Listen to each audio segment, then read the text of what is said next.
하나님 말씀 보겠습니다. 하나님 말씀은 갈라디아서 6장 7절 8절 말씀입니다. 너무 잘 아는 말씀인데요. 한 목소리 같이 읽습니다. 시작. 스스로 속이지 말라. 하나님은 업신여김을 받지 아니하시나니 사람이 무엇으로 심든지 그대로 거두리라. 자기 육체를 위하여 심는 자는 육체로부터 썩어질 것을 거두고 성령을 위하여 심는 자는 성령으로부터 영생을 거두리라. 아멘. 오늘 제목이 그렇습니다. 지금은 당신이 영혼을 위한 씨앗을 심어야 될 시즌입니다 라고 하는 거예요. 자, 여러분이 새해를 시작하면서 제일 먼저 해야 될 게 뭐라고 여러분 생각하십니까? 우리가 예수 믿는 사람으로서 새해를 시작하면서 여러분 나름대로 각자 결심도 하잖아요. 제일 먼저 뭘 해야 될까? 예. 여러분 오늘 한 해를 살면서 여러 가지 희망할 겁니다. 하나님 오늘 한 해 삶 가운데 많은 복이 임하기 원합니다. 하늘의 복도 임하고 땅에서 사는 동안 건강, 물질, 우리 자녀들 그렇죠? 여러 가지 하는 일들마다 잘 되리기 원하는 복을 우리는 그런 마음도 있고 기도를 기도합니다. 우리 각자 마음이 바로 그런 축복을 희망하는 거죠. 근데요 여러분 세상은 그냥 돌아가지 않는다는 거예요. 법칙에 따라 돌아간다는 겁니다. 그걸 우리는 세상의 순리라고 말하죠. 세상에 순리가 있어. 그러죠? 예. 바로 그래서 주님이 말씀하시는 겁니다. 지금은 너희들이 영혼을 위해서 씨앗을 뿌리고 심어야 될 시즌이다라고 하는 겁니다. 저도 이런 말씀을 좀 처음 드려봅니다. 주님이 지금 씨앗을 뿌려야 될 때야 라고 말씀하셔서 예, 어찌됐든 그 말씀을 우리가 같이 나누려고 하는 거예요. 그래서 오늘 그래서 말씀과 씨앗을 뿌린다는 것이 이 말씀밖에 제일 먼저 생각 안 나요. 그래서 오늘 이 말씀 봤습니다. 여러분이 지금까지 뿌리고 심어온 것, 지난 23년도요. 그게 없으면 여러분 거두들 게 없다는 거 아시죠? 그죠? 맞습니다. 인생이 살아가면서 씨를 뿌린다고 그래요. 또는 심는다고 할 때 그 영역은 다양하게 적용이 가능합니다. 저와 여러분이 살아가면서. 여러분 그 영역은 여러분의 생활 습관과도 연결되어 있어요. 아니면 여러분의 생각과도 연결되어 있고, 아니면 여러분이 굳게 믿는 여러분의 신념, 각자만 가지고 있는 신념이 있죠. 그 영역에서도 이 뿌리는 것이 연결되어 있다는 겁니다. 예를 들면 그래요. 여러분 자신만의 습관이 있을 때에 그 습관의 행동에 따라 열매를 맺습니다. 그죠? 그 습관에 따라서 반드시 그에 맞는 열매를 맺지 다른 걸 맺지 않습니다. 여러분의 생각이 무엇을 생각하느냐에 따라서 그런 행동과 말을 하게 된다는 거 우리 너무 잘 알죠. 그죠? 여러분이 신념이 있습니다. 저한테도 신념이 있습니다. 목회하면서 중요성은 이거야. 그래서 아까 세 가지 말씀드렸죠. 예배와 기도, 이건 목숨처럼 제가 생각합니다. 그 다음에 선교와 전도, 이건 또 교회의 핵심이죠. 예. 이런 나름대로 각자 있어요. 그러면 여러분 가지고 있는 신념이 있는데 그 신념이 받아들이지 못하는 것들이 있어요. 그죠? 받아들이지 못하는 것들은 아무리 그것이 진실이라 할지라도 거부합니다. 그게 바로 내 신념의 결과예요. 맞지 않는 건 안 받아들여요. 여러분 습관이 잘못되면 반드시 잘못된 걸 거두고 후회스러운 걸 거두고 그죠? 생각이 부정적이야. 그럼 그 삶 가운데는 부정적인 것밖에 안 와요. 바로 이것이 하나님께서 우리 인생을 다루는 인생 운영 법칙입니다. 여러분 하나님께서 우리에게 인생을 허락했잖아요. 70, 80, 요즘은 90까지 사십니다. 이 인생을 허락했어요. 그러면 이 인생을 살아가는데 우리가 어떻게 행동했느냐 또는 어떻게 살았냐에 따라서 저와 여러분의 인생은 고통이 될 수 있고 행복이 될 수 있다는 게 이게 법칙이에요. 그죠? 여러분 하나님께서 저와 여러분의 인생을 불안하게 만드는 게 아닙니다. 여러분 자기 인생의 운영 법칙을 잘못 관리한 결과로 어떤 분에게 불행이고 어떤 사람한테는 행복이 축복이에요. 다시 말씀드리면 여러분이 과거에 불행할 것을 심었기 때문에 지금 불행한 결과를 가지고 있는 거예요. 이게 법칙이라는 거예요. 여러분이 살면 물질이 어려워요? 왜 어렵을까요? 힘들게 물질 때문에 고되게 일하시죠? 정신없죠? 누가 그렇게 만든 겁니까? 누가 그렇게 만들지 않았어요. 과거에 두 가지 중에 하나, 여러분, 과거에 돈 관리 잘못했거나 아니면 잘못된 결정을 했기 때문에 지금 가질 수 없는 돈 때문에 그런 결과를 얻은 거예요. 그러면 하나님께서 그렇게 만든 게 아니에요. 하나님 왜 나를 막아주지 않았어요? 우리는 그것에 대해서 원망할 수가 없다는 겁니다. 그러니까 현재 지금 과거 결과 현재 내가 인생이 고달프고 힘든 거예요. 여러분, 그래서 우리가 특별히 우리가 살면서 제일 힘든 게 뭐예요? 물질이죠.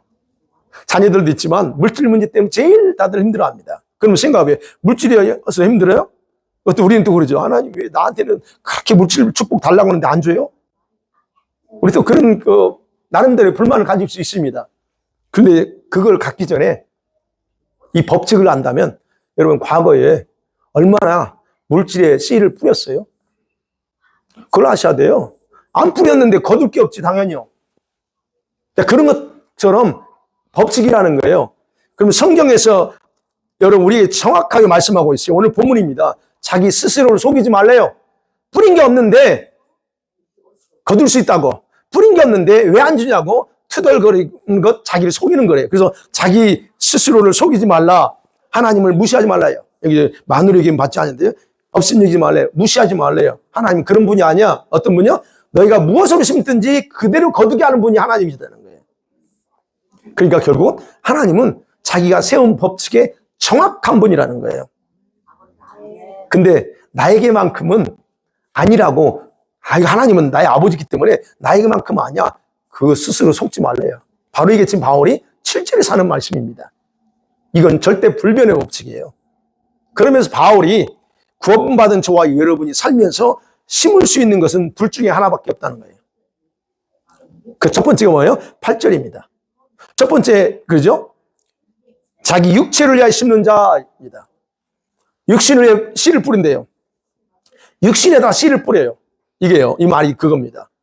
이걸 좀 더 풀어서 말씀드릴게요. 자기 성격의 요구를 충족시키기 위해서 옛사람, 우리죠?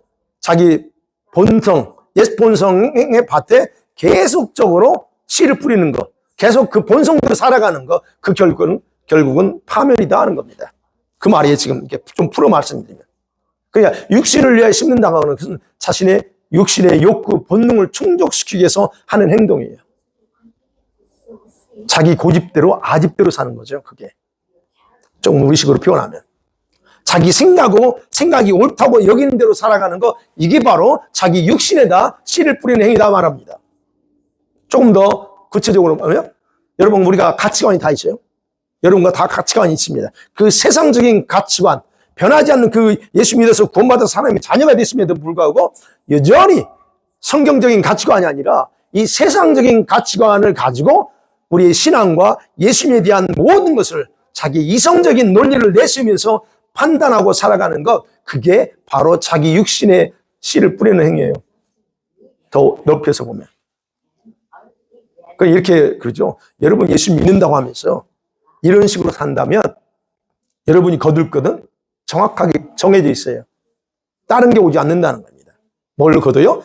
이거죠. 육체로부터, 내가 씨 뿌린 그 육체 밭에서부터, 여러분이 생각한 것으로부터, 여러분의 이성으로부터 뭘 거둬요? 썩어져 없어질 것, 전혀 유익이 안 되는 것들을 거두게 된다 말합니다. 그러니까 결국 이 말씀, 바울이 지금 얘기하는 건 전혀 유익되지 못한 그런 쓰레기들을 거두면서 인생을 살다가 망한다는 얘기예요. 왜요? 왜 그래 말하냐? 저와 여러분은 영적인 존재이기 때문에 그럽니다. 우리가 그냥 육신밖에 없고 그냥 영이 없다면 괜찮아, 짐승처럼 죽으면 끝나. 그런데 우리는 그게 아니에요. 저와 여러분 영적인 존재예요. 그러니까 감정 있고, 그러니까 생각 있고, 다 그런 거 아니에요? 바울은 왜 이런 생활의 결말이 패망이라고 말하냐면, 여러분 에베소서 2장 3절, 4절, 5절에 보면 이런 말을 기록하고 있어요. 전에는 우리도 다 그 가운데서, 죄악 가운데서 육체의 본성, 육체의 정욕을 따라 살았고, 그 다음에 그 육체의 본능대로 행하고 자기 마음의 생각이 원하는 대로 살았다. 이게 과거, 주님 알지 못했을 때 얘기하는 거예요. 그래서 그때는 어떻냐? 하나님 눈에 너는 본질적으로 진노받을 대상이었어라고 얘기해요. 그게 2절에서 말합니다. 그런데 긍휼이 풍성하시고 큰 사랑으로 바로 저와 여러분을 하나님께서 살리셨다는 거예요. 예수님과 함께 다시 살리셨다 그래요. 그리고는 그걸로 끝난 게 아니고, 그리고 하나님께서 살린 저와 여러분을, 즉 구원한 저와 여러분을 예수님 안에서 지금 어디에 앉혔냐? 하늘 초소에 앉혔다라고 기록합니다. 이게 굉장히 중요한 말씀입니다. 우리가 지금 이 세상에 살고 있어요. 무슨 말이냐면 우리가 구원받은 저와 여러분 현재 영적 상태가 비록 우리가 지금 이 땅에 살고 있지만 동시에 여러분과 저는 어디에 있어요? 하늘에 앉아서 살고 있는 신령한 자다라고 하는 것, 그 말씀이에요. 그러니까 저와 여러분이 단순히 교회 다니는 것 또는 예수님 구원받았어요 이런 건 간단하게 생각하면 안 돼요. 우리 신분 자체가 어떠냐? 영적인 사건은요, 지금 하늘 주님이 계신 그 초소에 우리가 거기 앉아있다. 그게 분명히 에베소 2장 5절에 말하고 있어요. 그러니까 결국 바울이 얘기하는 거, 우리는 그래서 더 이상 그런 육체의 욕망대로, 충동대로 자기 마음과 이성의 논리대로 살지 말라 하는 겁니다. 그렇지 않으면 우리는 다시 진노의 대상이 되고 말어 얘기하는 거예요. 지금 바울은. 여러분, 하나님이 진노의 대상이에요. 저 언제 때가 되면 언제 저 그냥 확 생명을 거두가 그럴 대상이라면 어떤 결과가 나올지 뻔한 거 아니에요? 그러니까 그 육체를 따라 사는 사람은 바로 죽는다 그럽니다. 패망이다 또는 본문에서는 썩어질 걸 거둔다 그래요. 그걸 바꿔서 말하고 있는 거예요. 로마서 8장 6절 7절에 보면요, 바울이 또 얘기합니다. 여러분, 너희들의 육신의 생각을 따라가는 것은 하나님께 원수가 되는 길이야. 너희들의 이성 논리, 너희들의 고집대로 살아가면 그건 하나님과 원수가 되는 것이고 그 길이 바로 사망의 길이야 라고 7절에서 분명하게 말합니다. 그래서 지금 우리가 이걸 이것을 위한 씨를 뿌리면서 살 수가 있어요. 여러분의 자유지만 우리는 그렇게 할 수 있다는 거예요. 자, 그럼 이런 생활이 어떤 것인가 구체적으로 좀 생각해 봐요. 여러분, 실제로 우리는 죄는 아니에요. 우리는 죄에 대해서 민감하죠. 도덕적으로 죄 짓는 것에 대해서 우리 얼마나 민감합니까? 그 신경을 많이 써요. 그래서 가능하면 남의 말 안 하려고 하고 이거 하려고 노력합니다. 그런데 죄가 아니라고 여기는 부분이 있어요. 우리가 이건 죄는 아니야. 죄는 아니라고 하는 부분에서는 그것이 육신의 욕구를 채워주는 것들이지만 예민하게 생각하지 않는 부분들이 많아요. 죄는 아니에요. 근데 그게 육신의 욕구를 충족시켜준 것들이야. 그 중에 하나를 여러분 보면 이성적인 욕구를 충족시켜주는 것, 이거 문제입니다. 이 부분을 제가 말씀드려 볼게요. 하나님은요, 저와 여러분을 이성적인 존재를 창조하셨어요. 그러니까 생각하고 사색도 하고 고민도 하고죠. 갈등도 하고. 왜요? 왜 주님이 그렇게 만드셨을까? 그래야 옳고 그름을 정확하게 판단할 수 있고, 그리고 하나님을 향해서도 우리가 우리의 의지로 반응할 수 있기 때문에 그래요. 그런데 인간이 가지고 있는 이성적인 논리를 가지고 하나님이 하시는 일을 거부하는 경우가 굉장히 많아요. 여러분, 짐승들은 하나님을 그냥 찬양합니다. 저 날아다니는 새, 풀, 이런 물고기들은요, 여러분이 몰라서 그렇지만 그들은 그냥 창조된 목적대로 하나님만 찬양해요. 그들은 우상성기인데 있어요? 물고기가 우상성기입니까? 짐승이 우상성기예요? 하나님을 향해서 대응하지 않습니다. 근데 우리 인간만이, 이성을 가지고 인간만이 하나님을 향해서 대응하고 지 멋대로 하죠. 여러분, 그래요. 그러니까 이런 이성적인 논리를 가지고 하나님이 거부해요. 물론 우리가 이성적인 논리가 생활에서 매우 중요합니다. 이걸 거부하는 게 아니에요. 근데 그런 이성적인 논리를 가지고 신을 판단한다는 것이 참 우습다는 얘기예요. 여러분이 그 가지고 있는 지혜가 얼마나 많습니까? 똑똑하면 얼마나 똑똑해요? 근데 그거 가지고 하나님에 대해서 이렇게 판단하고 그런다는 얘기예요. 네? 우리 짧은 지식으로 배웠으면 얼마나 배웠어요? 여러분, 박사학위 받으신 분들 계실 수 있는데 저는 석사밖에 없습니다. 배운 건 없어요, 제가. 그렇지만 여러분, 이런 짧은 지식 가지고 그 위대하신 하나님, 이 우주를 창조하시고 우리 인간의 생명을 창조하신 그분을 어떻게 다 할 수 있다라고 생각하면서 그 논리를 고집하냐고요. 근데 인간이 그래요. 그런 사람에게 하나님이 존재할까? 존재하지 않는다는 얘기예요. 그런 이성적인 논리를 가지고. 그런 사람들이 늘 내세우는 거예요. 예수님이 어떻게 십자가에 죽을 수 있어요? 안 믿어져. 예수님이 어떻게 사람이 동정녀에서 태어나? 믿어져요? 이성적인 논리로? 결혼도 안 하고 어떻게 애가 태어나요? 예수님이 동정녀에 태어났잖아요? 어떻게 물고기 5마리, 다섯 마리고, 물고기 2마리요? 잠깐요. 물고기 2마리고, 보리떡 5개로 5,000명을, 장정만 5,000명 먹일 수 있어요? 그게 가능합니까? 이성적으로? 가능해요? 불가능하죠? 여러분, 이런 일들은 이성적인 논리를 판단할 수 없기 때문에 뭐라고 불러요?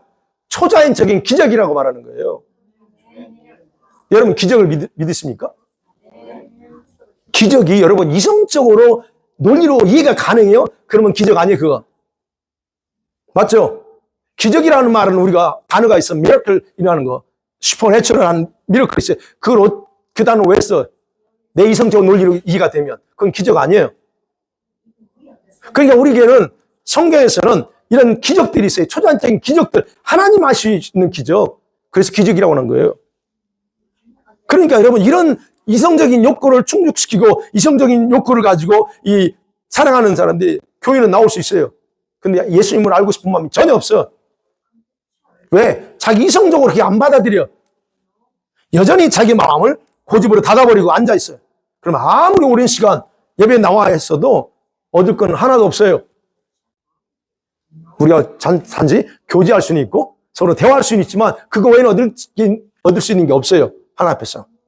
바로 이런 태도가 이성적인 논리를 가지고 자신을 주장하며 살아가는 것. 이게 바로 육체를 위해서 죄는 아니지만 그게 육체를 위해서 씨를 뿌리는 거예요. 이렇게 살아갈 때 여러분 그렇게 사는 분들 여러분 계신다면 이렇게 사는 여러분들에게 여러분 생기는 게 뭐예요? 하나요. 고집과 아집만 강해집니다. 안 그럴 것 같아요? 집사님 웃으시는구만. 경험이 있고 막 하고 그래요. 과거 경험이요. 고집과 아집만 생겨요. 이게 바로 그런 부분이에요. 또 하나 눈의 욕구가 있어요. 우리 눈이 요구하는 거. 감각적인 욕구를 추구하는 것도 여러분 육신을 위해 심는 거예요. 이거야 이 부분에서 많죠. 우리 영적인 것에 더 민감하기보다는 현실적인 감각을 중요시하고 그걸 추구하는 삶. 우리에게는 그런 게 많죠. 다 있어요. 여러분 저한테도 있고요. 안일해지고 편해지고 싶은 욕구도 있잖아요.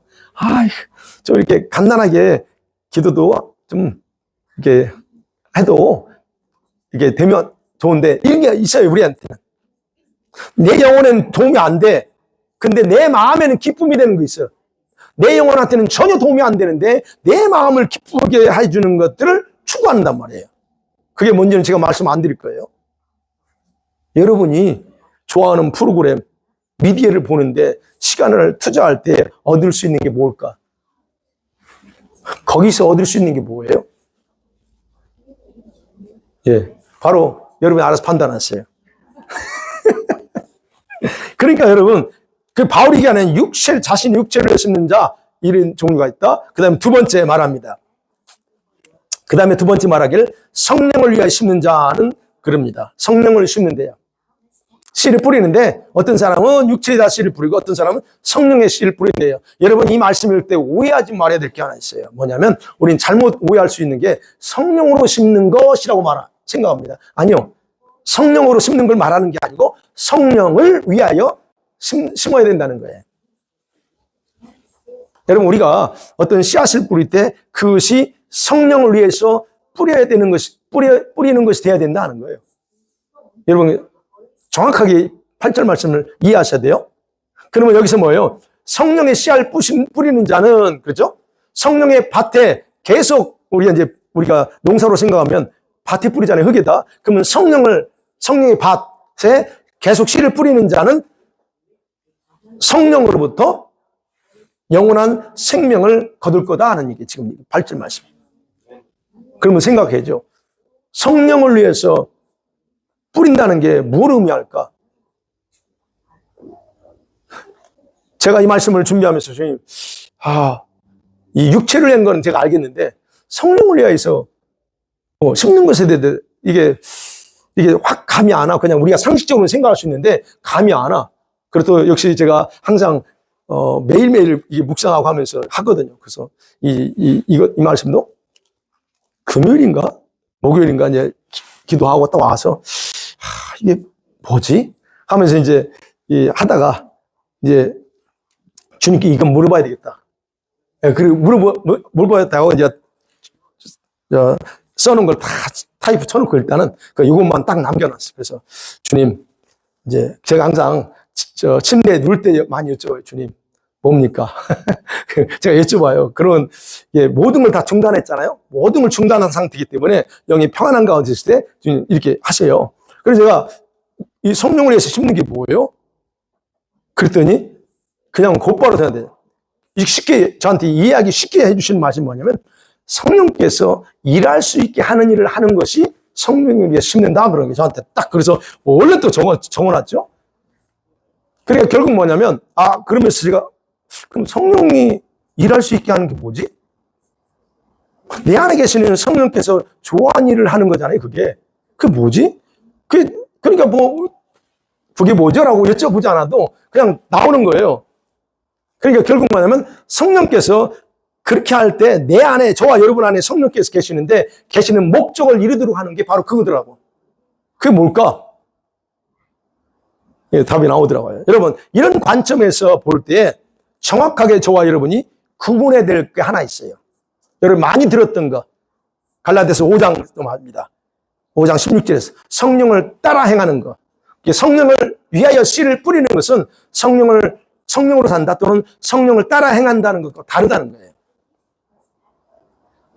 그러면 성령을 따라 산다고 하는 것은 자신의 의지와 마음을 전적으로 성령께 굴복시키고 순종하는 삶을 말하는 거예요. 그런데 성령을 위해 씨를 뿌린다고 하는 건 뭐예요? 내 안에 계신 성령께서 나의 영혼을 위해서 일할 수 있도록 만들어주는 것을 말합니다. 저한테는 그게 확 구분이 되더라고요. 그렇다면 성령께서 내 영혼을 위해서 일할 수 있게 하는 게 뭘까? 그건 저와 여러분이 해야 될 일이죠. 4-5개 나오더라고요. 뻔한 거예요. 여러분 너무 잘 아는 거예요. 말씀 따라 또는 예수님의 이름으로 선행을 하는 거. 바로 그건 성령께서 일할 수 있는 거예요. 또는 뭐가 있어요? 예배와 기도지. 그건 당연한 거죠. 내 영혼을 위한 거니까. 내 영혼을 위해서 할 수 있는 거. 예배와 기도. 그 다음에 말씀 읽고 말씀을 배우는 것. 이것도 성령께서 내 영혼을 위해서 일하는 것들이야. 그 다음에 성령 안에서 교제하는 것. 이것이 바로 성령께서 내 영혼을 위해서 일하는 것이다라는 게 저한테는 쫙 이렇게 한순간에 나오더라고요. 자, 그렇다면 봐야 돼요. 성령께서 저와 여러분들에게 씨를 뿌리기를 원하는 것들은 다른 것이 아니라는 걸 우리가 너무 잘 알죠. 너무 잘 아는 거예요. 너무 쉬운 거예요. 그러면 이런 건 뭡니까? 종교적인 행위죠, 우리가 사실은. 신앙생활 하면서 할 수 있는.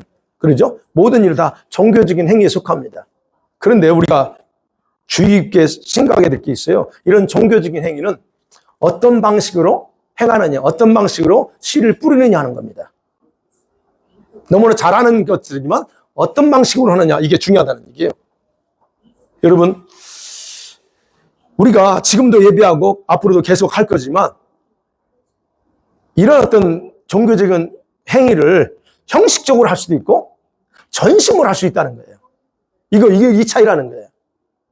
때로는 필요에 따라 할 수 있어요. 내가 필요하니까. 내가 요즘 너무 힘들어. 그래서 예배 좀 드려야 되겠다. 아니면 필요하니까 기도해야 돼. 이럴 수 있어요. 아니면 성경의 가르침대로 할 것이냐 하는 거예요. 방식의 차이라는 거예요. 선행은 어떻게 할까요? 그렇죠? 예수 이름으로 분명히 예수 이름으로 또는 예수님께 하듯이 하라고 그랬어요. 너희가 선을 배울 때 행할 때 그냥 하지 마. 내 이름으로 주지 말고 내 이름으로 선행하라. 이게 바로 성경의 가르침이에요. 그러면 예배는 어떤 거예요? 어떻게 예배하라고 그랬어요? 신령과 진리로 예배하라. 이게 바로 성경 가르침이죠. 기도는 뭐 어떻게 하라고 그랬어요? 하고 싶을 때 하라 그랬습니까? 쉬지 말고 기도하라고 그랬어요? 예. 말씀 읽고 말씀을 공부하는 거 뭡니까? 디모데전서 3장. 그죠? 말씀은 왜 읽어야 돼요? 왜 공부해야 돼요? 말씀 속에 교훈과 책망과 바르게 함으로 나 자신을 변화시키기 위해서 공부하는 거예요. 내 영혼을. 그게 바로 우리가 성경 공부하고 말씀 읽는 목적이에요. 그러면 성령 안에서 교제는 뭡니까? 성령 안에서 교제는 단순한 친교가 돼서는 안 된다. 제가 알죠. 친목이 돼서는 안 돼요. 우리가 교회 안에. 친목은 세상에서 하세요. 교회 안에서 친목하려고 하지 마세요. 친교하세요. 어떤 친교? 성령 안에 친교. 그래서 그러잖아요. 식사하면서 세상 얘기하지 말고. 예배 끝나고 세상전 얘기하고 돌아가지 마. 왜요? 그건 친교 아니에요. 그래서 성령 안에서 친교예요. 친교는 뭐예요? 단순한 친교가 세워주는 거예요. 에드파잉 하는 거예요. 빌드업 해주는 거예요. 상대방을. 그게 친교예요. 성령 안에서. 이게 성경의 가르침이에요. 그러면 봐야죠. 이런 어떤 부분들을 이것이 우리 영혼을 위한 거라고 했잖아요. 영혼을 위해서 한다면 우리 영혼은 몸이 있습니다. 여러분의 영도 몸이 있어요. 이해가 되세요? 고린도전서 15장에 신령한 몸도 있어요. 우리 영혼도. 그러면 우리 영혼의 몸으로 구분할 때 선행은 어디에 해당되냐? 손과 발에 해당됩니다. 선행하는 거. 예배는 뭐에 해당될까요? 여러분 가슴을 심장을 의미합니다. 영혼의 심장. 기도는 뭐예요? 기도는 영혼의 배입니다. 배.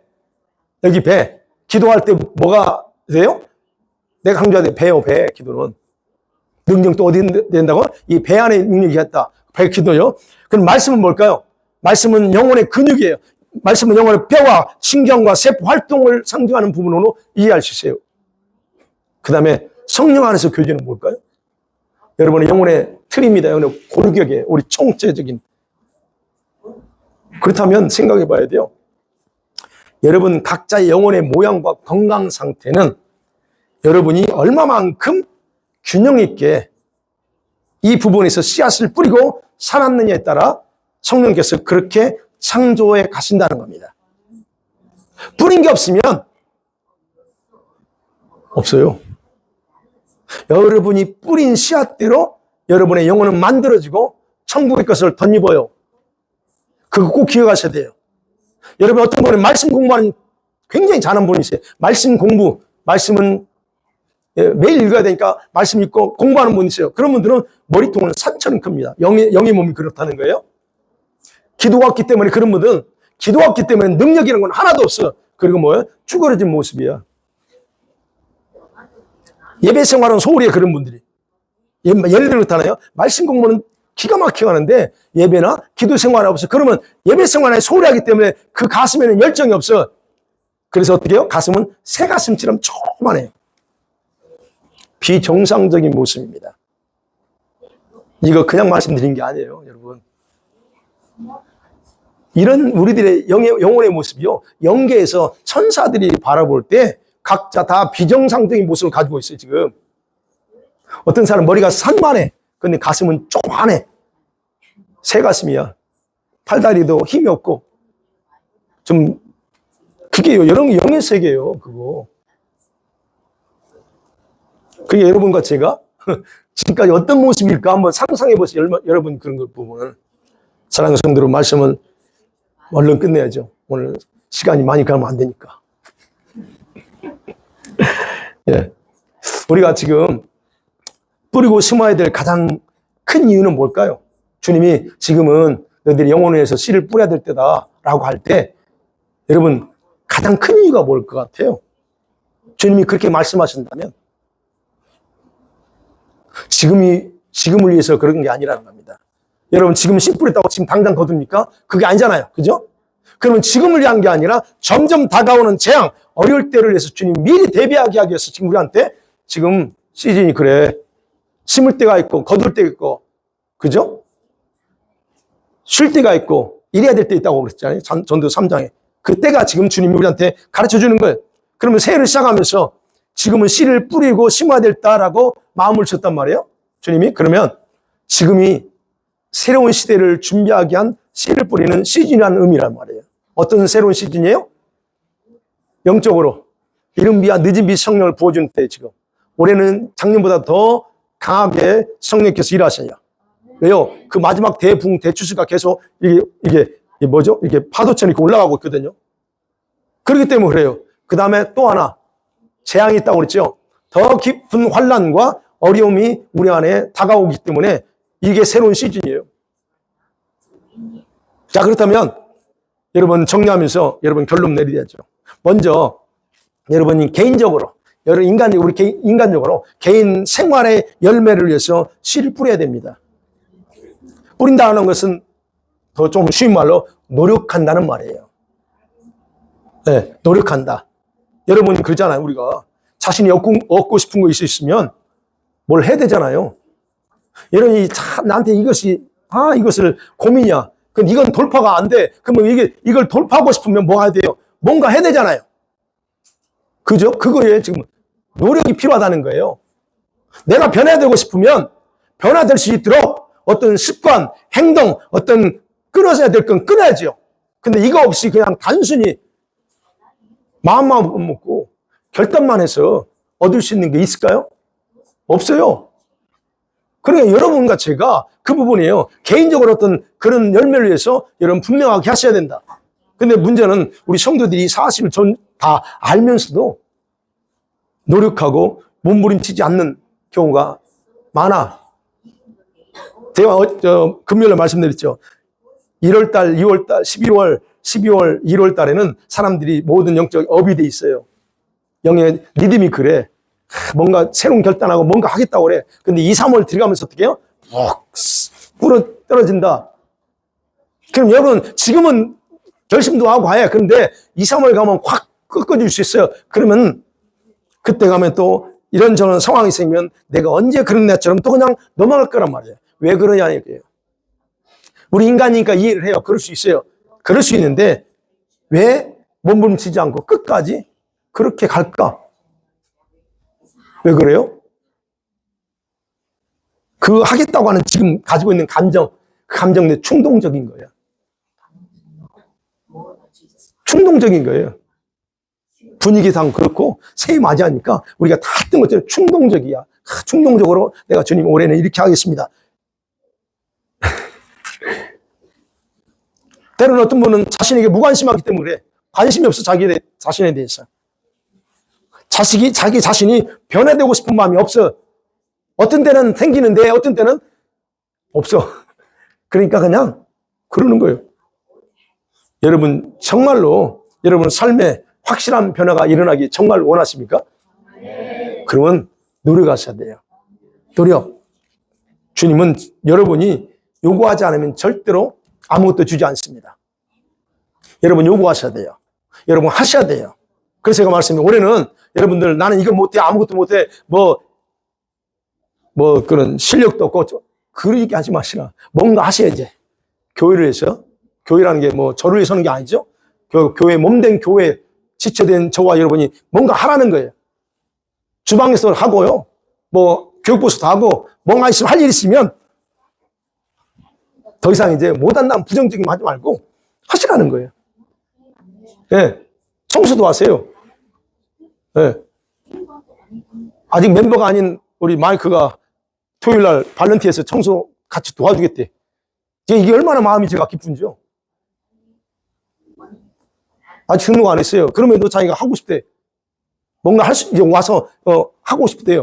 여러분 이런 마음들이 있어야 된다는 얘기예요. 뭔가 하라는 얘기예요. 남들은 예배 속에서 하나님 만나고 싶은 마음이 있어. 그리고 그런 마음은 와.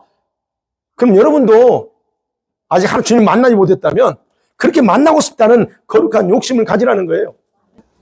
그런 욕심 확실하게 가지고 노력하세요. 그 다음에 하나 더 우리가 정리하죠. 성령이 일하게 하는 일들을 집중적으로 이제 더 뿌리세요. 정리한다고 그랬어요. 뿌리세요. 여러분이 영적인 추수를 위해서는 영적을 뿌려야 돼요. 왜 그래야 돼요? 그러면 성령께서 각자의 영혼에 여러분의 영혼에 영원한 생명을 거두게 하기 때문이다라고 분명히 8절에서 말하고 있잖아요. 영생 그랬어요. 영생.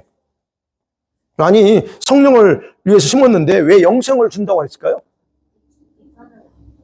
여러분 제가 영생이 어떤 것이냐에 대해서 요한복음 6장과 10장에서 제가 2, 3주 전에 이미 여러분에게 말씀드렸어요. 마지막 재림 때에 부활시킬 생명, 이 생명 가진 자만이 부활시킨다. 이 생명을 말하는 거예요. 그러면 이 부활의 생명을 가진 자, 이 생명을 그러면 이 말은 그래요. 그 누구도 건드릴 수 없는 상황으로 우리를 성령께서 우리의 영혼을 그렇게 만들어 가신다는 거예요. 여러분에게, 여러분의 영 안에 이 영생을 갖기 원하세요? 그럼 저도 소망하고 이런 모두가 그렇다면 어떤 방식으로 씨를 뿌려야 되냐는 거예요. 어떤 방식으로. 우리 너무 잘 알죠? 간절한 사모하러 하세요. 이제는 주면 주고 아니면 이게 아니고 간절한 사모. 과부 있잖아요. 과부처럼 굴하지 않는 강청이라고 그랬어요. 강력한 요청의 마음으로 하나님, 내가 이거 안 받고는 내가 도저히 어떻게 할 수 없으면서 그런 요청을 하는 거예요. 내 생의 마지막 기회라고 생각하고 요청하라는 거예요. 기도하는, 한심을 하는 거예요. 그렇잖아요. 제가 송구영신 때 올해가 마지막 해라면 내가 어떻게 할 건가? 이제 여러분 자신의 영혼을 해롭게 하는 일을 하지 않겠다 결단하세요. 여러분의 영혼을 왜 힘들게 합니까?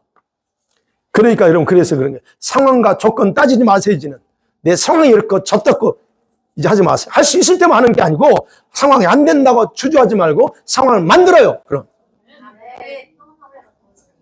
내가 죽겠어요? 믿음이 뭐예요? 죽겠는 상황에서 믿음이라는 게 뭐예요? 할 때 성령께서 그 믿음 보시고 역사하시죠. 과부 무시하고 그렇게 하는데 그 과부가 뭐라고 그래요? 그냥 그렇게 하는 거 아니에요. 주님이 그런 걸 보고 믿음으로 보는 거지. 상황은 이러니까 안 하고 이러니까 안 하고 하면 그게 믿음이요? 하나님을 신뢰하는 믿음이 어디 있어요? 그거? 우리가 그런 부분에서 이제는 단호하게 좀 돌파하세요.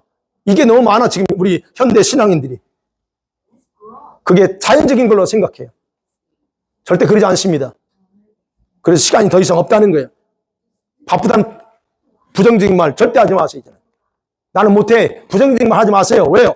그 말들이 여러분의 생활 환경을 묶어 풀어지지 않게 만들어요. 힘들어 죽겠네. 알아요. 힘들어 죽겠던 거 알아. 그러나 그 말 하지 말라는 거 제가 예전부터 그랬죠. 그 말하면 그 말을 할 때 여러분 그 말로 여러분 몸을 묶고 환경을 묶어버린다고. 그거 하지 말라니 그래서. 이제는 그래서 하나님 앞에 돌파하세요. 이제 24년도가 마지막이라는 그런 마음으로 하나님께서 기뻐하시는 충성의 삶을 살기 원합니다. 한번 생각해봐요. 생각해봐. 여러분 생에 이런 식으로 성령께서 여러분의 영혼을 위해서 일할 수 있는 조건을 만들어 준 적 있어요? 그런 적 있으세요? 예배와 기도, 선행하는 거, 교제하는 거, 이런 모든 일을 지금까지 여러분 영혼에서 진짜 한번 성령님 한번 해보세요. 그렇게 만드는 조건 만들어 준 적 있냐고요. 주님께서 씨앗을 뿌리라고 한다면 분명한 이유가 있을 겁니다. 그렇다면 여러분의 생활에 이제 영권, 물권, 인권, 건강에 막힘없이 하나님의 엄청난 은혜가 부어지기를 간절히 오늘부터 간절히 축원합니다. 아멘. 이 시간에 기도하십니다.